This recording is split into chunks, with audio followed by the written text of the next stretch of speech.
Bah, écoutez, pour le moment, moi je dirais que nous avons pris une option sur le match aller, sur les adversaires plutôt.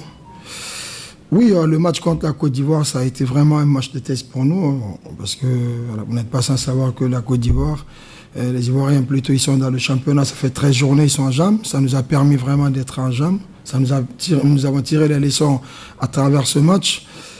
Et pour un premier temps, jouer contre un adversaire, je l'avais dit au départ, c'est très difficile. Il fallait d'abord avoir une idée avant d'attaquer haut. Et c'est ce qui fut fait. Et on les a mis en danger à un moment donné.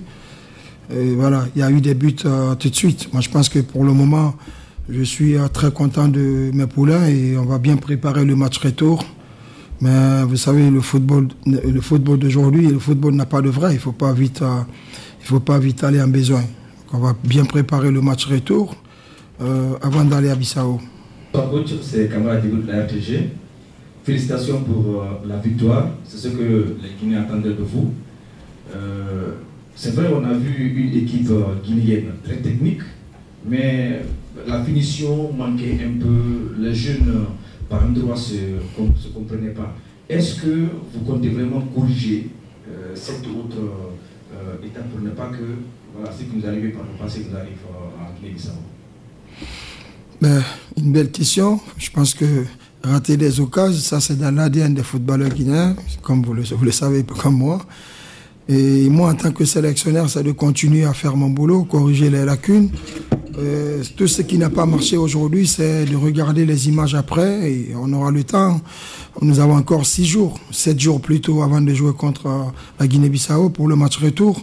Et améliorer tout ce qui a marché. Vous n'êtes pas sans savoir aussi, on ne sommes pas dans le championnat. Regrouper les jeunes en un mois pour une compétition, c'est très difficile. On ne peut pas tout corriger en même temps.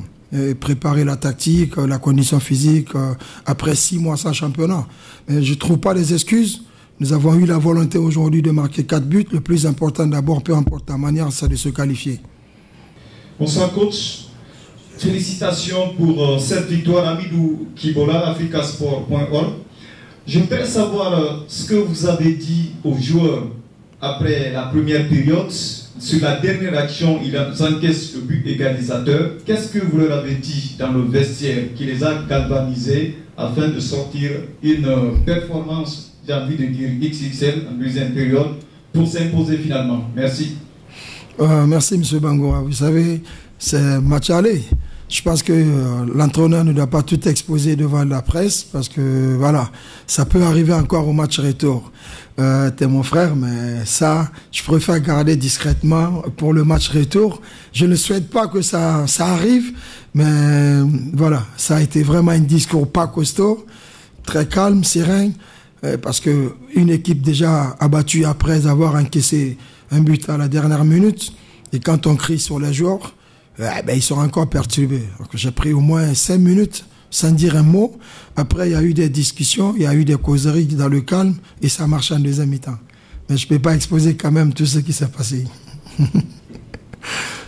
C'est vrai, on a vu une équipe de la Guinée-Bissau un peu physique et avec des contacts.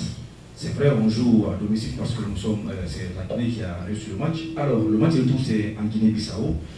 Est-ce que vous ne pensez pas à une autre situation, vu que ces joueurs vraiment veulent partir sur des contacts physiques? Heureusement, ils ont voulu nous agresser et ça a payé cash. J'ai été clair avec eux. Je comprends pas tellement, mais vu que Victor Correa, lui, parle français, dès qu'il a communiqué à un moment donné, j'avais compris. Il voulait mettre l'impact. J'ai demandé aux joueurs de trouver les espaces. Et à un moment donné, dès qu'ils ont égalisé en deuxième mi-temps, j'ai été clair avec les joueurs dans le vestiaire. Ils allaient sortir parce qu'on les a mis en confiance. Et vu qu'ils ont joué le bloc au départ, ça nous a merdé. Mais après, quand ils se sont, peut-être quand ils ont été en confiance à un moment donné, il y a eu des abandons de la jaune. Nous avons profité dans les espaces pour marquer des buts. Si vous avez bien remarqué, j'ai mis un second avant-centre. C'était pour jouer sur le dos de la défense, pour libérer l'espace pour Saliou Alouba, comme il va vite. Ça paye, tant mieux. Moi, je suis content de mon changement. Et voilà, pour le match retour, on a une idée sur l'adversaire déjà. Donc, moi, j'aurais pas d'excuse. Quand on n'a pas une idée sur l'adversaire et que tu arrives à marquer 4 buts, Et quand on a une idée que tu perds, ou bien tu te fais éliminer, tu n'auras pas d'excuses, on ne le souhaite pas.